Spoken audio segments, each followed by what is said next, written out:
الله نحمده ونستعينه ونستغفره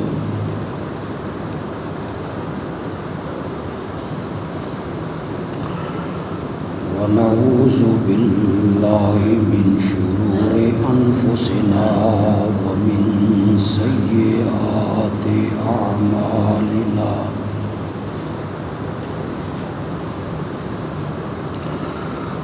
من يهده الله فلا مضل له ومن يضلله فلا هادي له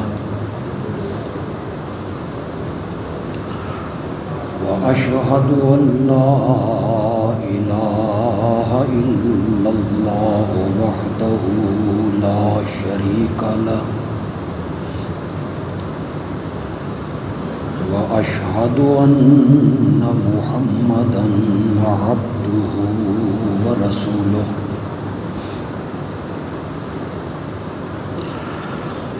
أما بعد فأعوذ بالله من الشيطان الرجيم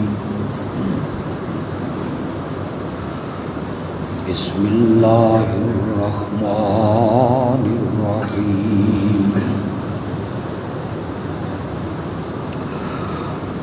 هو الذي أرسل رسوله بالهدى ودين الحق ليظهره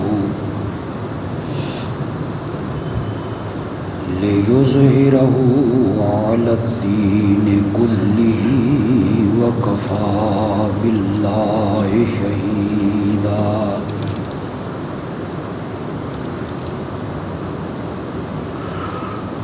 محمد رسول الله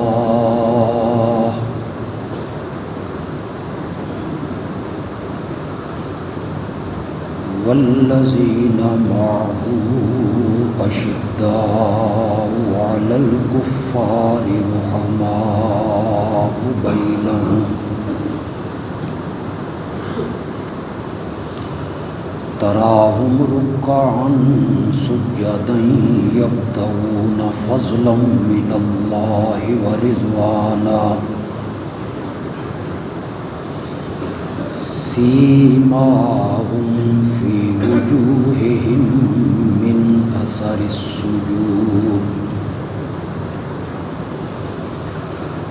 ذلك مثلهم في التوراة ومثلهم في الإنجيل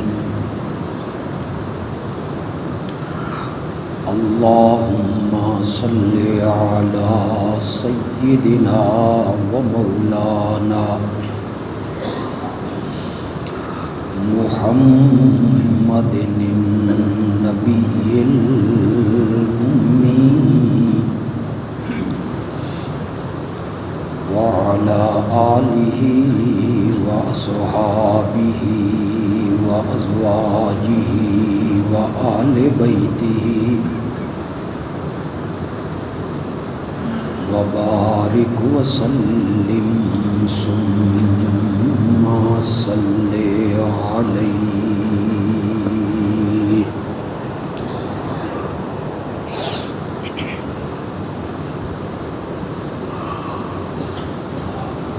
گزشتہ دو خطبوں میں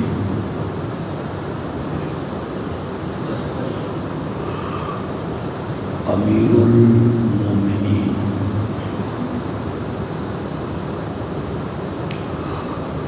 حضرت سیدنا فاروق اعظم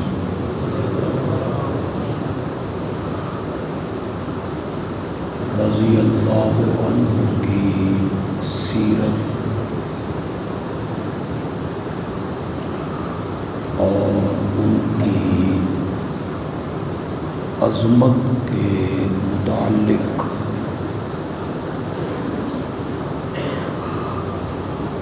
کچھ گفتگو میں نے کی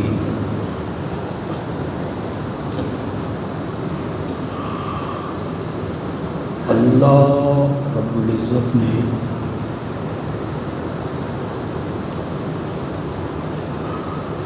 سیدنا فاروق اعظم رضی اللہ تعالی عنہ کو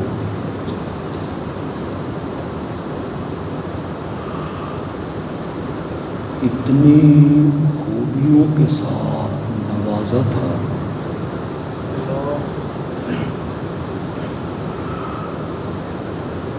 کہ جن کا شمار کرنا کوئی آسان کام نہیں ہے۔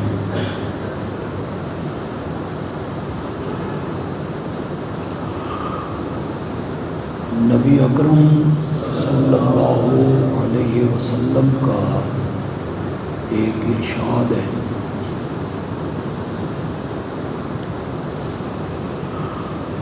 ہر امت میں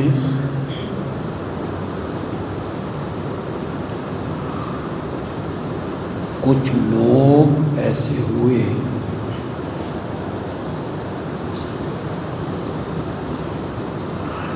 کہ ان کے دل میں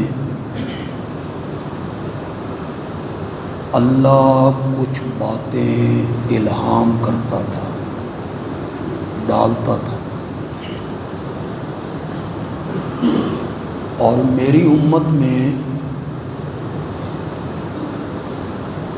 اگر کوئی شخص اس صفت کا مالک ہے تو وہ سیدنا عمر ہے رضی اللہ تعالی عنہ۔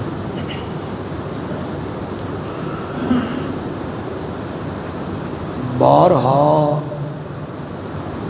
ایسا ہوا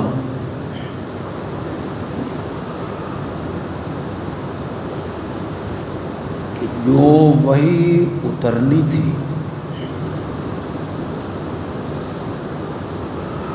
جو حکم آنا تھا،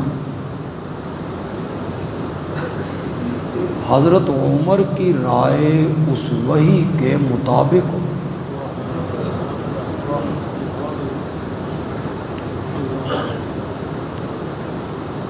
یہ تو میں عام خطیبوں کی طرح نہیں کہوں گا کہ وحی ان کے مطابق ہو گئی، یعنی جو انہوں نے کہا وہ رب نے وحی بنا کے اتار دی، بلکہ میں یہ کہوں گا کہ ان کی رائے وحی کے مطابق ہو۔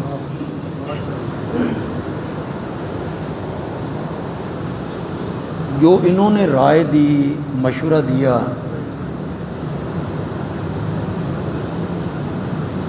وحی الہی نے بھی اس کی تائید کر۔ غالباً اسی لیے نبی اکرم صلی اللہ علیہ وسلم نے فرمایا، ان اللہ جعل الحق علی لسان عمر وقلبہ،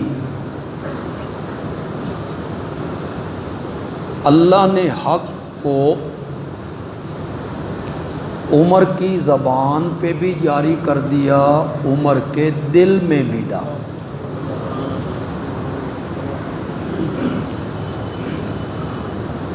اور آپ نے یہ بھی فرمایا کہ عمر، تیری رائے، تیرا مشورہ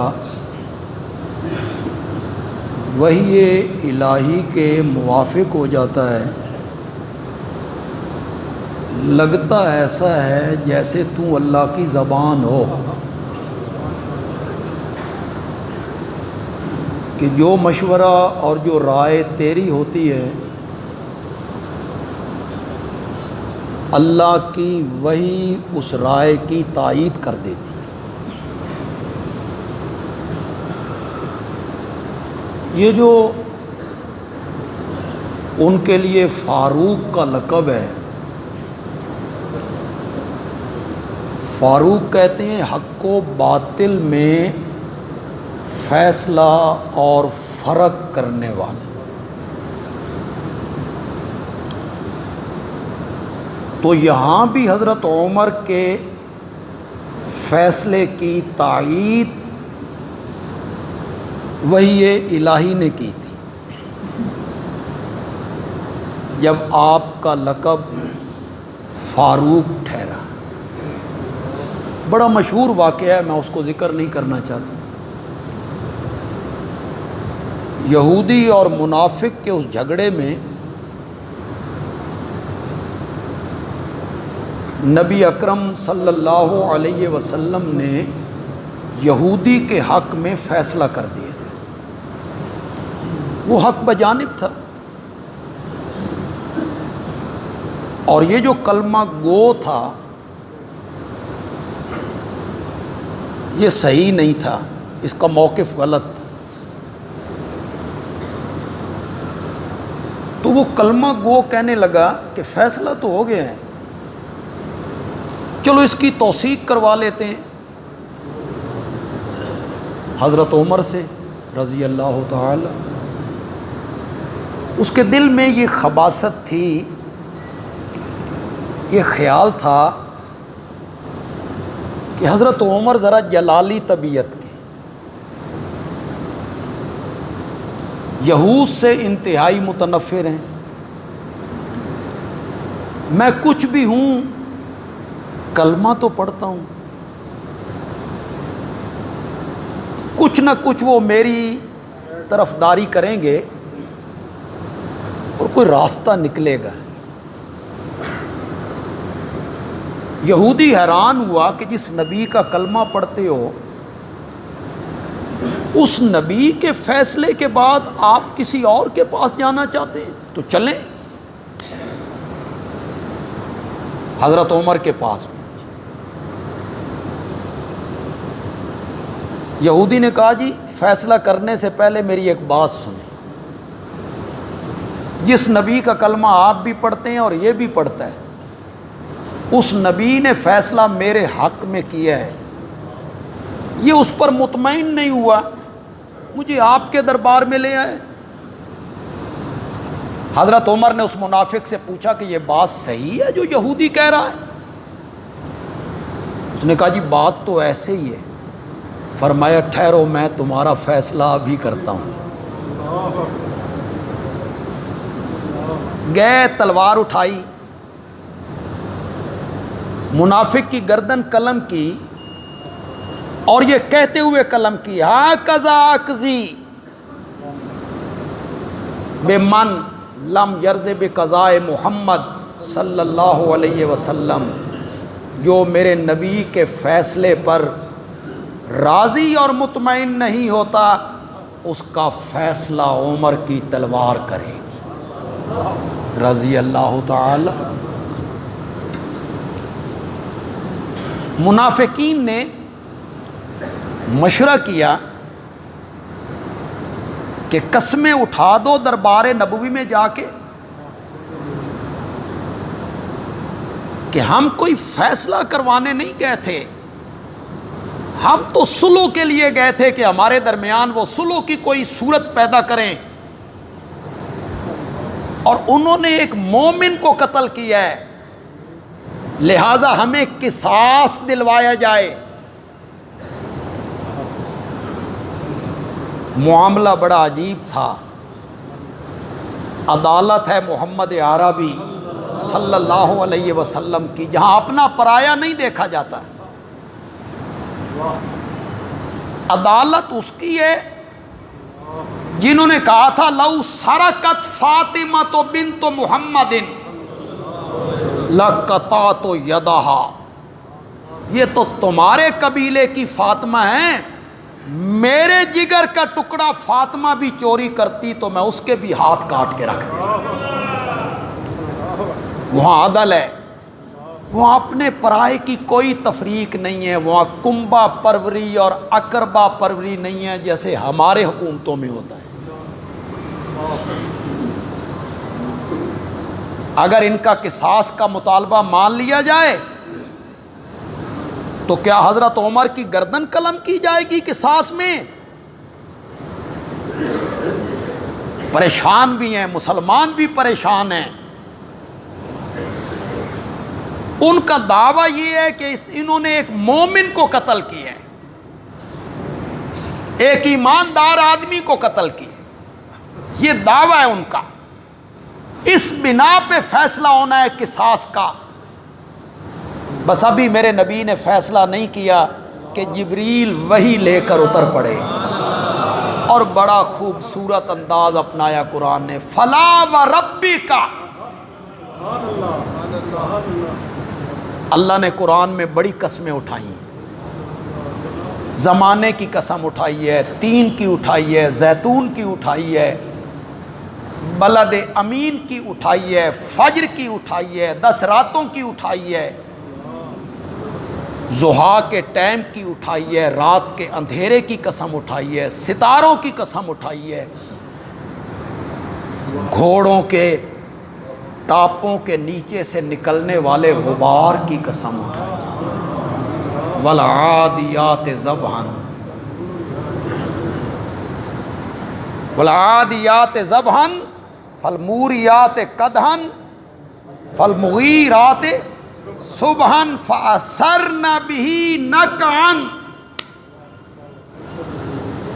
مفسرین نے لکھا یہ ان گھوڑوں کا تذکرہ ہو رہا ہے جن گھوڑوں پہ سوار ہو کے میرے نبی کے یار جہاد کیا کرتے تھے۔ جب وہ پتھریلی زمین پہ چلتی ہیں تو ان کے پاؤں کے نیچے سے چنگاریاں نکلتی ہیں، اور جب وہ ریتلی زمین پہ چلتی ہیں تو ان کے قدموں کے نیچے سے دھول اڑتی ہے، اور پھر وہ دشمن کے لشکر میں گھس جاتے ہیں۔ مجھے ان گھوڑوں کی ٹاپوں کی قسم ہے، ان الانسان لربہ لکنود، انسان اپنے رب کا بڑا ہی ناشکرا ہے۔ یہ ایک الگ موضوع ہے یار، میں اس پر چلا جاؤں گا۔ اللہ جو قسم اٹھاتے ہیں، تو جس چیز کی اللہ قسم اٹھاتے ہیں نا، اس کو آنے والی بات پر بطور گواہ پیش کرتے ہیں۔ نہیں نہ سمجھ آئی آپ کو؟ شہادت کے طور پر پیش کرتے ہیں، شہادت کے طور پر۔ زمانہ گواہ ہے، والعصر، عصر کی قسم ہے، کیا میں نا، یعنی زمانہ گواہ ہے، انسان خسارے میں۔ جس چیز کی قسم اٹھاتے ہیں آنے والی بات پر اس کو بطور شہادت پیش کرتے ہیں۔ آپ اگر توجہ کریں گے تو میں ان آیتوں کی تفسیر کروں گا تو آپ کو بڑا لطف آئے گا۔ اللہ کہتے ہیں گھوڑے پتھریلی زمین پہ بھی دوڑنے لگتے ہیں سوار کے کہنے پر، اور ریتلی زمین پہ بھی دوڑنے لگتے ہیں سوار کے کہنے پر۔ سوار اس کی پیٹھ پہ سوار ہوا، اس نے باغ پکڑ لی، دوڑانے لگ گیا، وہ دوڑنے لگ گیا، پھر وہ دشمن کی فوجوں میں گھس جاتی ہیں، تلواریں ہیں، تیر ہیں، کوئی پرواہ نہیں کرتے، مجاہد ان کو لے کے جاتا ہے تو وہ گھس جاتی ہیں۔ یہ گھوڑے سوار کی بات کیوں مان رہے ہیں؟ ادھر موڑتا ہے تو ادھر مڑ جاتے ہیں، ادھر موڑتا ہے تو ادھر مڑ جاتے ہیں، دشمن کے لشکر میں داخل کرتا ہے ادھر داخل ہو جاتے ہیں۔ کیوں؟ صرف اس لیے کہ وہ انہیں کھلاتا ہے، پلاتا ہے، مالش کرتا ہے، اس لیے نا وہ گھوڑا فرما برداری کرتا ہے اپنے مالک کی۔ اللہ نے ان گھوڑوں کا ذکر کر کے کہا ان الانسان لربہ لکنود، انسان اپنے رب کا بڑا ہی ناشکرا ہے۔ گھوڑا تو اپنے مالک کی بات مان جاتا ہے، لیکن انسان نے اپنے رب کی بات نہیں۔ اللہ بطور شہادت پیش کرتے ہیں، جس چیز کی قسم اٹھاتے ہیں، تین کی اٹھائی، زیتون کی اٹھائی، فجر کی اٹھائی، ضحیٰ کے وقت کی اٹھائی، رات کے اندھیرے کی اٹھائی، یہ ساری قسمیں اٹھائیں، لیکن یہاں جو قسم اٹھائی نا یہ بڑی نرالی قسم ہے، فلا وربک، تیرے رب کی قسم ہے۔ اب اللہ نے اپنے نبی کو بھی شامل کر لیا، اللہ نے اپنے پیارے پیغمبر کو بھی شامل کر لیا اس بات میں، گفتگو میں، فلا و ربی کا، تیرے رب کی قسم ہے، لا یؤمنون، حضرت عمر بھی کیا کہتے تھے کہ یہ مومن نہیں ہے، جس کی گردن میں نے قلم کی ہے یہ مومن نہیں ہے، میں نے مومن کو نہیں مارا کہ مجھ سے قصاص لیا جائے، اور ان کا دعویٰ یہ تھا کہ عمر نے ایک مومن کو قتل کیا ہے۔ قرآن نے کہا لا یؤمنون حتی یحکموک فیما شجر بینہم، اس وقت تک مومن نہیں ہو سکتے جب تک یہ اپنے جھگڑوں میں، اختلافات میں، تنازعات میں محمد عربی کو فیصل اور جج نہیں مان لیتے۔ جب تک تجھے حاکم نہیں نہ مانتے، جب تک آپ کو فیصل نہیں مانتے، جب تک آپ کو جج نہیں مانتے اپنے جھگڑوں میں، اس وقت تک یہ مومن نہیں ہو سکتے۔ آگے بڑی بات عجیب کی، اللہ نے فرمایا ایک فریق کے حق میں فیصلہ ہونا ہے، ظاہر بات ہے، دوسرے کے خلاف فیصلہ ہونا ہے، تو جس کے خلاف فیصلہ ہو وہ اپنے دل میں تنگی بھی محسوس نہ کرے، میرے نبی کے فیصلے کو سن کے کہ میرے خلاف فیصلہ ہو گیا ہے، اپنے دل میں مومن کو تنگی بھی محسوس نہیں کرنی چاہیے۔ وَيُسَلِّمُوا تَسْلِيمًا، اور آپ کے فیصلے کے آگے مومن کو سر تسلیم خم کر دیں۔ حضرت عمر کے فیصلے کی تائید کہ حضرت عمر نے کسی مومن کو قتل نہیں کیا، یہ منافق تھا، کلمہ گو تھا، لیکن اس کے اندر ایمان موجود۔ میرے نبی کے فیصلے کے بعد یہ کسی اور کے پاس فیصلہ کروانے کے لیے کیوں گیا؟ یہ حضرت عمر کی زیرکی ہے، زیرک ہیں، سمجھدار ہیں، دانا ہیں، دور رس نگاہ ہے، پہنچتی ہے نظر۔ دیکھیں میرے آقا صلی اللہ علیہ وسلم، عبداللہ ابن ابی رئیس المنافقین، اس کا جنازہ پڑھانے کے لیے تشریف لے آئے، تمام حدیث کی کتابوں میں موجود ہے، تمام حدیث کی کتابوں میں موجود ہے۔ آپ عبداللہ ابن ابی، اس کا تعارف کروانے کی بھی ضرورت ہے، کتنا بڑا اسلام کا دشمن ہے، کیسے کیسے مواقع پر اس نے خنجر گھونپا ہے۔ احد کے میدان میں عین موقع پہ 300 آدمیوں کو لے کے چلا گیا۔ غزوہ بنی المصطلق میں مہاجرین اور انصار کو پانی کے مسئلے پہ لڑوا دی، تعصب، مہاجر اور لوکل، ہمارے اندر بھی آج ہے وہی تعصب۔ میرے آقا نے اس تعصب کو کیا کیا؟ ختم۔ کوئی صوبائیت نہیں ہے، کوئی لسانیت نہیں ہے، صوبائیت نہیں ہے، فلاں صوبہ، ہم فلاں صوبے کے ہیں، ہم فلاں صوبے کے ہیں، کوئی لسانیت نہیں ہے، ہماری زبان سندھی ہے، پنجابی ہے، پختون ہے، کوئی تعصب نہیں، برادری سسٹم، برادریزم کوئی نہیں، ہم سب سے پہلے مسلمان ہیں، پھر پاکستانی ہیں، بس ختم ہو گئی بات۔ سب سے پہلے ہم کیا ہیں؟ پھر پاکستان ہمارا وطن ہے جو ہمیں جان سے زیادہ پیارا ہے۔ اس کی چار دیواری کے اندر ہم اپنی عزتیں چھپا کے بیٹھے، ہماری ماؤں، بہنوں، بیٹیوں کی عزتیں اس چار دیواری کے اندر محفوظ ہیں، مت کہ آپ کا خیال ہو۔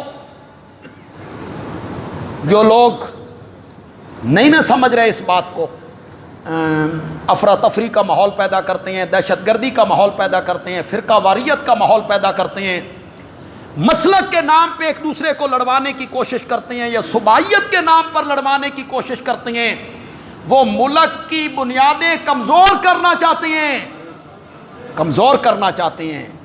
ہم سب کو چاہیے کہ ہم پہلے مسلمان ہیں، پھر کیا ہیں؟ پاکستان ہمارا وطن ہے، اس کے اندر ہماری عزتیں محفوظ ہیں۔ خدا نہ کرے میرے منہ میں خاک، اللہ کرے میرا ملک قیامت کی صبح تک قائم رہے۔ زور سے آمین کہے۔ اس کے دشمن اپنی موت مریں، بیرونی دشمن بھی، اندرونی دشمن، سرحدوں سے باہر کوئی دشمن ہے یا ان کا کوئی ایجنٹ سرحدوں کے اندر ہے، اللہ سب کو تباہ و برباد کر کے رکھ دے، اللہ ان کے عزائم خاک میں ملا دے، ہمارے ملک کی حفاظت فرما۔ یہ ملک ہے تو ہماری عزتیں محفوظ ہیں۔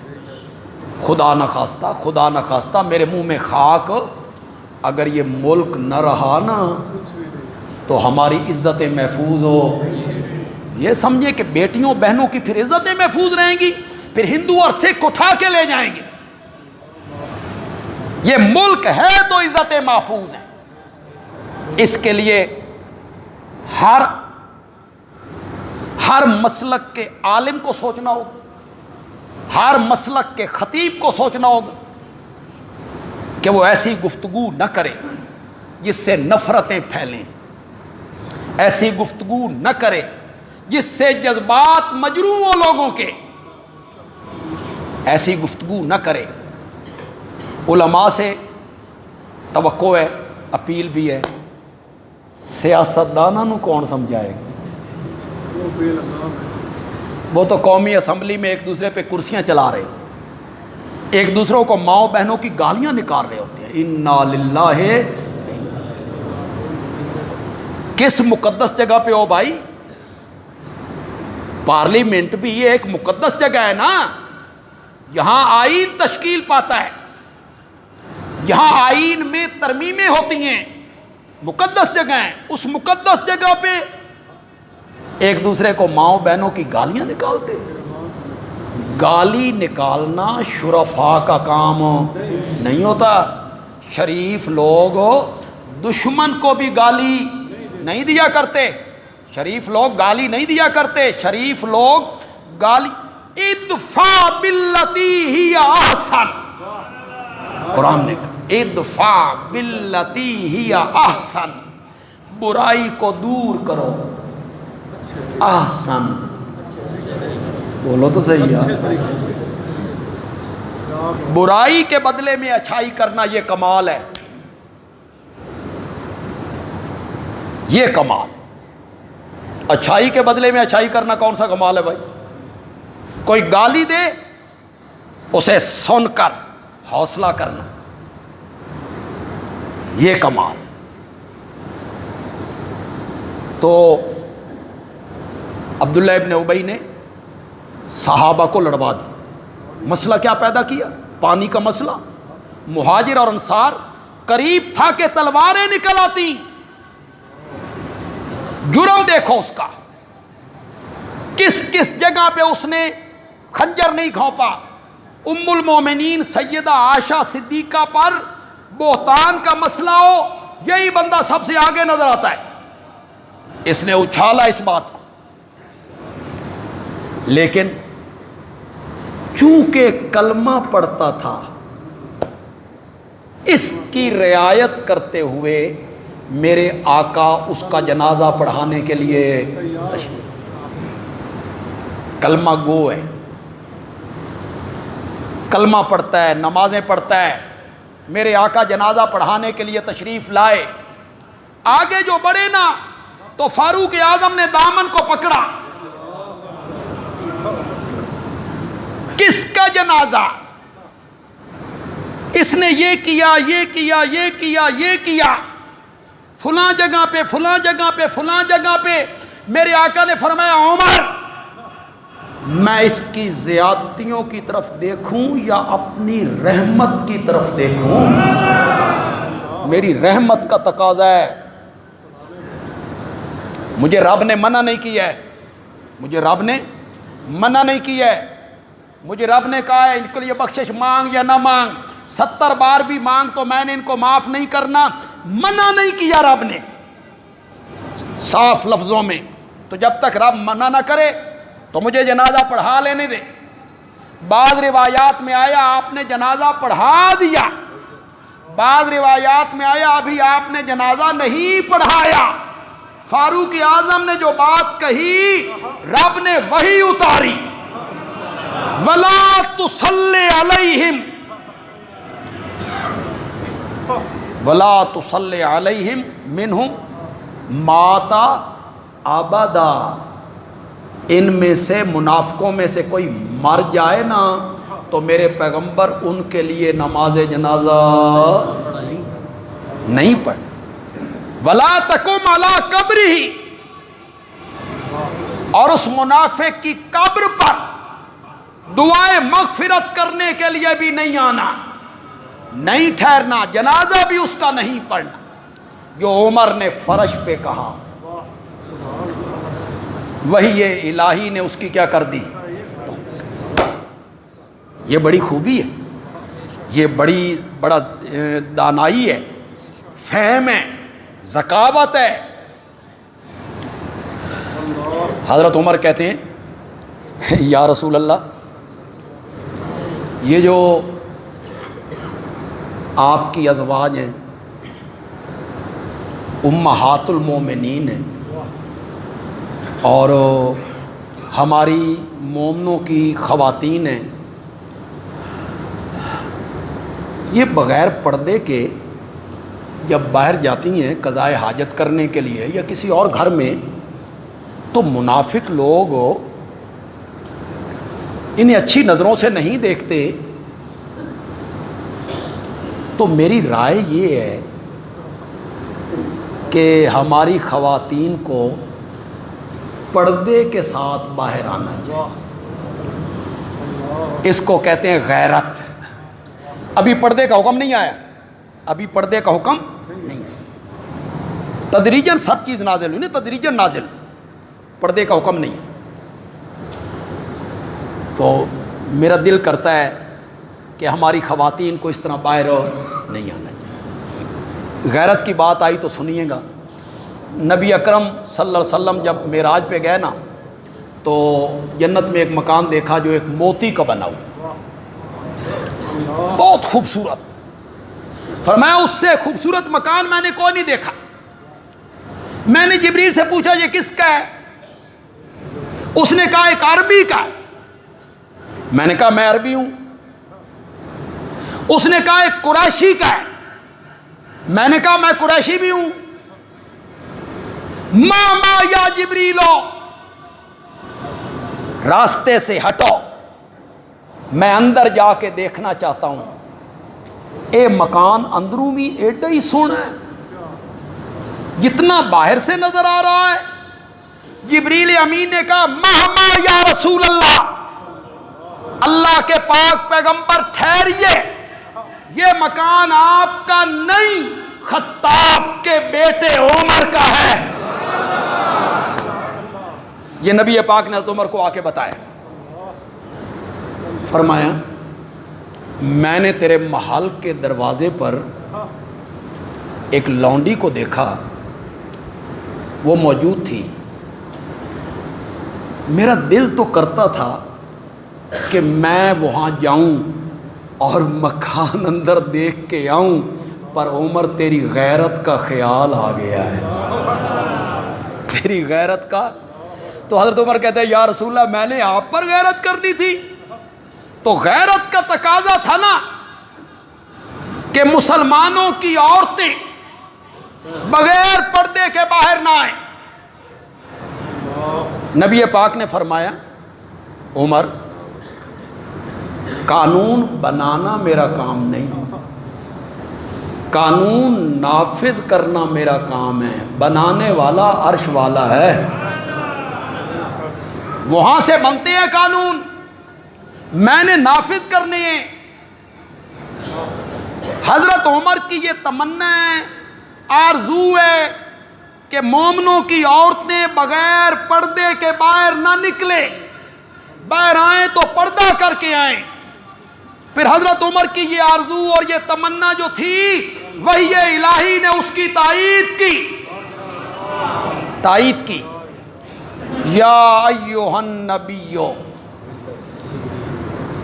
قل لازواجک، اس کا بھی ترجمہ کروں، قل لازواجک، اپنی بیویوں سے کہیے، وبناتک، اپنی بیٹیوں سے کہیے، ونساء المومنین، یہ ترجمہ تو کرو، تو سارے مومن ہو یار، آپ مومن نہیں ہیں تو بولو نا، پتہ لگ گئے نا بھائی مومنوں کی عورتیں کیا کرتی ہیں۔ ونساء المؤمنین، مومنوں کی عورتیں، تیری بیوی، آپ کی بیویاں، آپ کی بیٹیاں، مومنوں کی عورتیں، یدنین علیہن من جلابیبہن، وہ جب ضرورت کے ٹائم باہر نکلیں تو اپنی بڑی چادروں کا کچھ حصہ اپنے چہروں پر، یہ نمونہ آپ نے دیکھنا ہونا تو خیبر پختونخوا چلے جائیں، یا چھچ کا علاقہ ہے ہمارا، اٹک میں چھچ کا علاقہ، اس چھچ کے علاقے میں آپ جائیں تو آپ کو ایسی خواتین ضرورت کے وقت جو باہر نکلتی ہیں تو آپ کو نظر آئیں گی کہ وہ دیوار کے ساتھ ساتھ جا رہی ہیں، اور ایک بڑی چادر ان کے اوپر ہے اور ایک کپڑا لٹکا ہوا، اور ایک آنکھ ان کی۔ اب تو وہاں بھی تھوڑا سا ماحول بدل رہا ہے اس علاقے میں۔ میں پہلی دفعہ جب وہاں گیا تھا، یہ تو نہیں بتاؤں گا کہ کب گیا تھا کہ آپ سن کے آپ کے پاؤں تلے سے زمین کہیں نہ نکل جائے، تو ہاں، تو اس وقت جب میں گیا نا تو یہ بہت پہلے کی بات ہے، میں راول پنڈی میں پڑھتا تھا، زیر تعلیم تھا، دورہ تفسیر پڑھنے کے لیے گیا تو بہبودی کے علاقے میں میرے ایک دوست تھے مولانا عبدالرؤوف ربانی، آج کل وہ رحیم یار خان ہوتے ہیں، تو وہ مجھے لے گئے جمعرات کے دن، بھائی آؤ ہمارے پنڈ آؤ۔ اس وقت تو کوئی ایک عورت، لیکن جب باہر کے لوگ وہاں منتقل ہوئے، کچھ سرکاری ملازم یا اس طرح کے لوگ وہاں منتقل ہوئے، تو پھر اس پردے میں بھی تھوڑی سی کیا آ گئی، کمی آ گئی۔ ورنہ آپ میاں والی کے علاقے میں، میاں والی شہر میں آپ چلے جائیں، آج سے کچھ عرصہ پہلے میاں والی شہر میں آپ تصور بھی آپ نہیں کر سکتے عورتوں کے آنے کا، لیکن اب چونکہ وہاں باہر کے لوگ آ گئے، افیسر آ گئے، ان کی بیگمات، ان کی بیٹیاں، تو کچھ ماحول جو ہے وہ بدل گیا۔ تو قرآن نے کہا یدنین علیہن من جلابیبہن، اپنی چادروں کا کچھ حصہ اپنے چہروں پر کیا کر لیا کریں، لٹکا لیا کریں، جس سے وہ پہچانی جائیں گی کہ یہ شریف زادیاں ہیں، جس سے وہ پہچانی جائیں گی کہ یہ شریعت کا حکم ہے، حضرت عمر کی رائے اور تمنا ہے۔ پھر شریعت نے یہ حکم نازل کیا ہے پردے کا کہ عورت جب باہر آئے گی تو اپنی بڑی چادر کا کچھ حصہ اپنے چہرے پر۔ یہ مولوی نہیں کہتا، سن ہی بدنام کیتا تسی، مولوی قید کرنا چاہتا ہے، مولوی عورت کو بند کرنا چاہتا ہے، انا للہ۔ مولوی کا حکم نہیں ہے بھائی، ہم کون ہوتے ہیں کوئی بات ایسی کہنے والے؟ یہ قرآن ہے۔ جب مذاق اڑاتے ہو نا پردے کا، کوئی سوچ کے اڑایا کرو یار، کہیں قیامت کے دن پوچھ ہی نہ ہو جائے، پکڑ نہ ہو۔ پردہ تو دل کا ہوتا ہے، چہرے کا کیا پردہ؟ پردہ تو دل کا ہوتا ہے۔ چہرے، کھانا پینا کس کا ہوتا ہے؟ دل کا۔ کپڑے جو پہنتے ہیں تو یہ کس کے ہوتے ہیں؟ دل کے۔ پردہ تو دل کا ہوتا ہے، دل صاف ہونا چاہیے، متقی ہونا چاہیے، یہاں کوئی خباثت نہیں ہونی چاہیے. پھر چاہے عورتیں باہر نکلیں، مرد اکٹھے پھریں، سکولوں میں، کالجوں میں، یونیورسٹیوں میں، بازاروں میں، یہ جگہ جو ہے نا یہ پاک صاف پاکیزہ ہونی چاہیے. بس ٹھیک ہے. یہ لوگ کہتے ہیں، یہاں بھی شاید کچھ نوجوان ایسے بیٹھے ہوں جن کا مطمع نظر یہی ہو سکتا ہے ان کا یہ نقطہ نظر ہو. میں ان سے گزارش کروں گا، بڑے پیار اور محبت سے گزارش کروں گا کہ یہ حکم جو پردے کا آیا تھا یہ سب سے پہلے تیری میری ماں بہن بیٹی کے لیے آیا یا محمد عربی کی بیویوں کے لیے آیا تھا؟ بولو بولو. بیٹیاں سیدہ فاطمہ ان کے لیے آیا، سیدہ عائشہ ان کے لیے آیا. اور پردہ کرنا کس سے ہے؟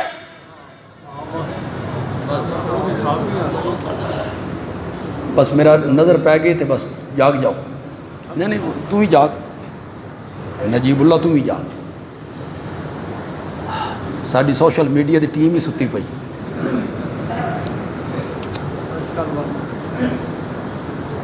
پردہ کرنا کس نے؟ کیسے بتاؤں یار، کیسے بتاؤں؟ پردہ کرنا اس نے جس کو میرے آقا کہتے ہیں عائشہ یہ جبریل کھڑا ہے تجھے سلام کہتا ہے. اللہ اکبر، اللہ اکبر. جبریل سلام کہہ رہا ہے جس کے بستر پر جبریل قرآن لے کے اترتا ہے، جس کی پاک دامنی کے لیے قرآن نے 18 آیتیں اتاری. اتنی مقدسہ، اتنی مطہرہ، اتنی پاکیزہ خاتون کہ اس پہ تہمت لگے. اللہ اکبر. سوچو تو صحیح یار، صفائی دے دیتے یار. حضرت یوسف کی نہیں دے دی تھی؟ پتہ نہیں سمجھو کہ نہیں سمجھو. حضرت یوسف پہ الزام لگا تو صفائی نہیں دے دی. زلیخا کا چچا زاد بھائی بول اٹھا، کرتا آگے سے پھٹا ہے یا صفائی دے دی. مائی مریم پہ تہمت لگی، صفائی نہیں دے دی. ان کے بیٹے کو بلوا دیا، وہ گود میں بول پڑے کہ میری ماں پہ تہمت نہ لگاؤ. انی عبداللہ. اللہ کسی اور ذریعے سے صفائی دے دیتا نا، میرے پیارے پیغمبر کو خواب میں دکھا دیتا، خواب میں کہ پاکیزہ ہے تیری بیوی، آپ کی بیوی پاکیزہ ہے. نہیں، اللہ کہتی ہیں میرا کام ہے. پتہ نہیں جملہ آپ کو پسند آتا ہے کہ نہیں آتا. میرا کام ہے فیصل بن کر، حاکم بن کر کوئی فیصلہ کرنا. لیکن آپ کی اہلیہ عائشہ پر تہمت لگی تو میں نے حاکم بن کر فیصلہ نہیں کرنا، وکیل صفائی بن کے مدینے میں اتر کے تیری عائشہ کی پاک دامنی کا اعلان کرنا ہے. سبحانک ھذا بہتان. کتنی پاکیزہ خاتون ہے بھائی. اب آئیے سیدہ فاطمہ رضی اللہ تعالی عنہا، کتنی پاکیزہ ہیں. بیماری میں نا، جس بیماری میں فوت ہوئی تو تیمارداری کرنے والی کون ہے؟ حضرت سیدنا صدیق اکبر کی اہلیہ اسماء بنت امیس، خاتون اول، خاتون حضرت ابوبکر کی اہلیہ ہے. یہ ہوتی ہیں خاتون اول. آپ میں سے جو پڑھے لکھے لوگ ہیں اشارہ سمجھ جائیں گے. یہ ہوتی ہیں خاتون اول کہ حضرت فاطمہ بیمار ہوئیں تو خاتون اول ان کی تیمارداری کرنے کے لیے گئی. اور ایک دوسرا خلیفہ ہے وہ گشت کرتے ہوئے ایک بدو کے پاس سے گزرتا ہے، خیمے سے آواز آتی ہے کرانے کی، پوچھتا کیا بات ہے؟ کہ ہم مسافر تھے، میری بیوی کو درد ذیل ہے، بچہ بچی ہونے والا ہے، یہ آتا ہے خاتون اول کو اٹھاتا ہے، خاتون اول وہاں جا کے دایا بن جاتی ہے۔ یہ باہر بیٹھ کے بدو سے باتیں کر رہے ہیں، باتیں، بدو کو کوئی پتہ نہیں کہ یہ کون ہے، بدو کو کوئی پتہ نہیں کہ یہ کون ہے، بدو شکایت کر رہا ہے۔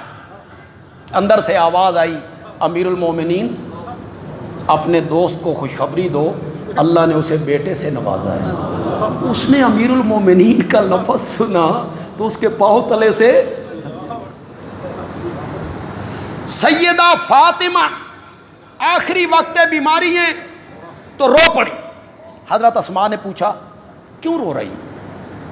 فرمایا مجھے ایک فکر کھائے جا رہی ہے کہ میرا جنازہ جب اٹھے گا تو وہ کفن کی چادر جو میرے جسم کے ساتھ لگے گی، اس چادر پر غیر محرم کی نظر پڑ جائے، تو میں چاہتی ہوں کہ میرے کفن پہ بھی غیر محرم کی نظر نہ پڑے۔ خاتون دیکھو کتنی پاکیزہ ہے، دل کتنا پاکیزہ ہے۔ ان کے لیے حکم دیا پردے کا کہ باہر نکلنا ہے تو کیسے نکلنا ہے؟ وَإِذَا سَأَلْتُمُوهُنَّ، جب تم نے نبی کی بیویوں سے کوئی بات کرنی ہو، اللہ اکبر اللہ اکبر، کس نے کرنی ہے بات؟ بولو تو صحیح یار، میں اور آپ، ہم جیسے لوگوں نے؟ سیدنا بلال بڑے اونچے درجے کے لوگ، اتنے پاکیزہ اور مقدس کہ دامن نچوڑ دیں تو فرشتے وضو کرنے لگتے۔ ان کو کہا جا رہا ہے جب تم نے میرے نبی سے کوئی بات، میرے نبی کی بیویوں سے کوئی بات کرنی ہے، ہیں بھی امہات المومنین، اللہ اکبر، سامنے آ کے نہیں کرنی، ازواج مطہرات کے سامنے آ کے نہیں کرنی۔ فَاسْأَلُوهُنَّ، میں آیت پڑھ رہا ہوں، ترجمہ میں نے آپ سے کروانا ہے، میری طرف آپ توجہ رکھیں گے۔ صحابہ سے کہا جب میرے نبی کی بیویوں سے کوئی بات کرنی ہے تو پھر ان سے بات کرنی ہے من ورائے حجاب۔ حجاب کسے کہتے ہیں بھائی؟ زور سے بولو یار، زور سے بولو، حجاب کسے کہتے ہیں؟ کس نے کہا؟ جاؤ 22ویں پارے کا پہلا صفحہ جا کے دیکھو، جاؤ گھروں میں 22ویں پارے کا پہلا صفحہ جا کے دیکھو، اور جس مفسر کی تفسیر آپ کے گھر میں ہو، جس کی بھی اٹھا لو، بریلوی مکتب فکر ہے، اہل تشیع مکتب فکر ہے، اہل حدیث مکتب فکر ہے، دیوبندی مکتب فکر ہے، جس مفسر کی تفسیر آپ کو ملے اٹھاؤ پڑھو، کیا لکھا ہے انہوں نے۔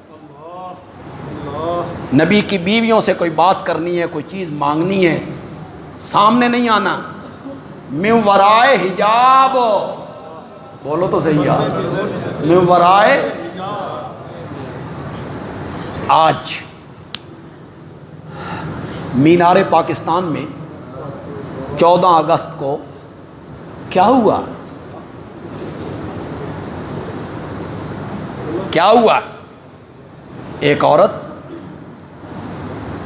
فیس بک کے ذریعے دعوت دیتی ہے کہ میں نے 14 اگست کو مینار پاکستان پہ آنا ہے، آ جاؤ۔ پھر اس کے ساتھ جو ہوا، ہم یہ نہیں کہتے کہ وہ صحیح ہوا، غلط ہوا، عورت عورت ہے، اس نے جو کچھ بھی کیا، لیکن وہاں اکٹھے ہونے والے لوگ اتنے درندے تھے۔ تمہارے گھر میں مائیں بہنیں بیٹیاں نہیں ہیں، آخر وہ ایک عورت تو ہے نا۔ جس درندگی سے اس کے کپڑے پھاڑے گئے۔ یہ سب کچھ کیوں ہو رہا ہے؟ یہ اسی وجہ سے ہو رہا ہے، چہرے کا پردہ کوئی نہیں، پردہ کس کا ہوتا ہے؟ لگے رہو، لگے رہو، عزتیں لٹواتے رہو، لگے رہو۔ معصوم بچیوں کی عزتیں لٹتی رہے ہمارے ملک میں۔ تم نے شریعت کے اصولوں کی طرف نہیں آنا، تم نے شریعت کے اصولوں کی طرف نہیں آنا، تم نے بہانے گھڑنے ہیں، گھڑتے رہو بہانے۔ میرا ایک تجزیہ سنو، غور سے سنو اور اس پر اپنا فیصلہ ریکارڈ کرواؤ۔ تمہارا کیا خیال ہے؟ آپ میرے تجزیے سے اختلاف بھی کر سکتے، کوئی ضروری تو نہیں کہ جو بات میں کہوں وہ آپ مان جائیں، کوئی ضروری نہیں۔ آپ کو اختلاف کرنے کا پورا حق حاصل ہے، میرے تجزیے سے آپ اختلاف کر سکتے ہیں، کیجئے۔ اور اگر آپ میرے تجزیے سے متفق ہیں، عمل کریں یا نہ کریں، آپ کی آواز بتائے کہ تجزیہ ٹھیک ہے۔ جو پردہ، عورت کا پردہ شریعت کو مطلوب ہے، حکم ہے، اگر وہ پردہ ہمارے گھروں میں رائج ہو جائے، پورے ملک میں زنا کا ایک کیس بھی نہیں ہو سکتا، نہیں ہو سکتا۔ زنا کا راستہ تب کھلتا ہے جب لڑکا اور لڑکی آپس میں ملتے ہیں، ابتدا ہوتی ہے، آنکھیں ملتی ہیں، تعلقات بڑھتے ہیں۔ ہمارے محلوں میں کتنی خرابیاں ہیں۔ ایک بچہ ہے پڑوسی کا، وہ چھوٹا تھا تو گھروں میں آتا تھا، آپ کے بیٹے کا وہ دوست ہے، اکٹھے کھیلتے تھے آپ کا بیٹا اور وہ۔ اب وہ بڑا ہو گیا ہے، بالغ ہو گیا ہے، اب بھی اس کا آنا جانا جاری ہے۔ کیوں؟ جبکہ قرآن نے یہ کہا، قرآن نے کہا بچے انہیں اجازت لے کے اندر آنے کی کوئی ضرورت نہیں۔ پھر فرمایا جب وہ بڑے ہو جائیں تو وہ بھی پابند ہیں کہ بغیر اجازت کے گھروں میں داخل ہو۔ خدا گواہ یہ قرآن کہتا ہے، قرآن کا حکم۔ قرآن، رب بڑا غیرت مند ہے۔ میری ماں، میری بہن، میری بیٹی کی عزت کے معاملے میں رب بڑا غیرت مند ہے، بڑا غیرت مند، کہ مومن عورت کی عزت محفوظ ہونی چاہیے۔ ایک اینکر، مجھے بڑا افسوس ہو، بڑا افسوس ہو اس واقعے کو دیکھ کے۔ اسی لڑکی کے پاس بیٹھ کے وہ اینکر کہتا ہے شکر ہے رب نے مجھے بیٹی نہیں دی، انا للہ و انا الیہ راجعون، شکر ہے رب نے مجھے بیٹی نہیں دی۔ اوے اللہ کے بندے، قرآن پڑھ۔ قرآن نے جب اولاد کا ذکر کیا فرمایا یہب لمن یشاء اناسا، اناسن کا کیا میں نے، یہب لمن یشاء اناسا، جس کو چاہتا ہے بیٹیاں ہی بیٹیاں دیتا ہے، جس کو چاہتا ہے بیٹیاں ہی بیٹے دیتا ہے، او یزوجہم ذکرانا و اناسا، جس کو چاہتا ہے جوڑے ملا کے دیتا ہے، جس کے چاہتا ہے دروازے بند کر دیتا ہے۔ مفسرین نے لکھا، کان کھول کے سنو، یہاں جگہ دو، خاص کر کے اور نوجوانوں جنہاں دیاں شادیاں نہیں ہوئیاں تو جنہاں دیاں نویاں ہوئیاں جے، یہ کہتا ہے پتر چاہیدہ ہیں، بیوی کہتا ہے بیٹا چاہیے، جیسے بیوی کے اختیار میں، بیوی کے اختیار میں ہے بیٹا۔ اور نوجوانوں میری بات پلے باندھو، رب نے قرآن میں بیٹوں سے پہلے بیٹیوں کا ذکر کیا۔ اللہ بتانا چاہتے ہیں میری منشا یہ ہے کہ میرے بندے کے گھر میں پہلی اولاد بیٹی ہونی چاہیے، بیٹی ہونی چاہیے۔ میرے پیارے پیغمبر کی پہلی اولاد کیا تھی؟ زور سے بولو یار، پہلی اولاد کیا تھی؟ بیٹی۔ تو کہتا ہے شکر ہے بیٹی رب نے نہیں دی، کیوں قرآن و سنت سے دور ہو رہے ہو اور ایسی باتیں کر رہے ہو؟ سنا، میرے آقا نے فرمایا دو قسم کی روایتیں آئیں، دو قسم کی روایتیں، ایک میں جنت کا وعدہ اور ایک روایت میں جو لفظ آئے ہیں وہ میں آپ کو سناؤں گا، وہ میں آپ کو سناؤں، ذرا غور سے سننا، بیٹیوں والے ذرا غور سے سننا، جن کے گھروں میں بیٹیاں ہیں وہ ذرا غور سے سننا۔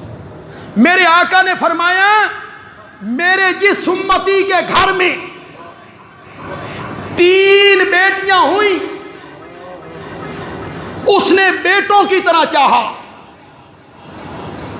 پالا پوسا، تعلیم و تربیت کا انتظام کیا، اچھی جگہ رشتہ دیکھ کر ان کی شادی کر دی۔ 3 بچیوں کا باپ جنت میں میرے ساتھ اس طرح ہوگا جس طرح یہ 2 انگلیاں برابر ہیں۔ 3 بچیوں کا باپ صرف جنت میں نہیں جائے گا، محمد عربی کی ہمسائیگی میں جائے گا۔ آپ کہتے ہیں شکر ہے میرے گھر میں بیٹی نہیں ہوئی، نہیں ہوئی تو بد نصیب ہونا۔ پھر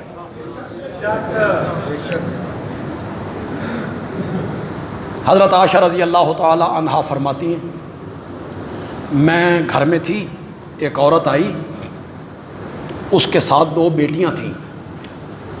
تو آپ کو پتہ ہے نا حضرت عائشہ کی اولاد کونی تھی؟ حضرت عائشہ کی اولاد نہیں تھی۔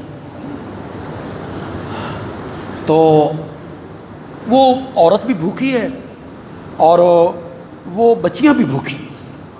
اس نے مجھ سے کوئی چیز مانگی، میرے پاس صرف 1 کھجور تھی، صرف 1 کھجور۔ میں نے وہ کھجور اٹھا کے اسے دے دی۔ یہ اشارہ ہے اس طرف کہ غریب لوگ، نادار لوگ، محتاج لوگ اگر آپ کے دروازے پہ آئیں اور آپ کے گھر میں کچھ بھی نہ ہو تو جو کچھ ہو اٹھا کے دے دو، اس کی بھوک مٹاؤ۔ لوگ خودکشیاں کر رہے ہیں، ہمیں اس کا خیال کرنا چاہیے۔ آپ بھی اپنے ہمسایوں کا، پڑوسیوں کا، غریب لوگوں کا، برادری میں جو غریب ہیں اس کا خیال کیا کریں۔ تو اس عورت نے کیا کیا؟ اس نے اس کھجور کو توڑا، اس کے 2 حصے کیے، ایک حصہ ایک بیٹی کو دے دیا، دوسرا حصہ دوسری بیٹی کو دے دیا۔ حضرت عائشہ کہتی ہیں میں اس کے چہرے کو دیکھ رہی تھی، اسے خود بھی بڑی تمنا تھی، خواہش تھی اس کی کہ مجھے بھی کوئی چیز ملے، لیکن اس نے آدھی کھجور ایک بیٹی کو دے دی، آدھی دوسری کو دے دی۔ میں یہ دیکھ کے نا بڑا عجیب سا مجھے محسوس ہوا کہ ماں اور اس کی مامتا۔ اتنے میں نبی اکرم صلی اللہ علیہ وسلم تشریف لے آئے۔ میں نے یہ سب ان کے سامنے ذکر کیا تو سنیے میرے آقا نے کیا کہا، اور بیٹیوں والوں ذرا سننا میرے آقا نے کیا کہا۔ آپ نے فرمایا جس آدمی نے 2 بیٹیوں کی پرورش کی، پالا پوسا، تعلیم و تربیت کا انتظام کیا، اچھی جگہ رشتہ دیکھ کے ان کی شادی کر دی، یہ بیٹیاں اس بندے کے درمیان اور جہنم کے درمیان پردہ بن جائیں گی۔ یہ بیٹیاں کیا بن جائیں گی؟ اب آپ میں سے جس کی ایک بیٹی ہے وہ بھی پریشان نہ ہوگی، وہ پریشان ہو گئے ہوں گے ذرا بھائی میری تو یار 3 نہیں ہیں، 2 نہیں ہیں، میری تو ایک بیٹی ہے۔ میرے آقا نے اس کو بھی حل کر دیا۔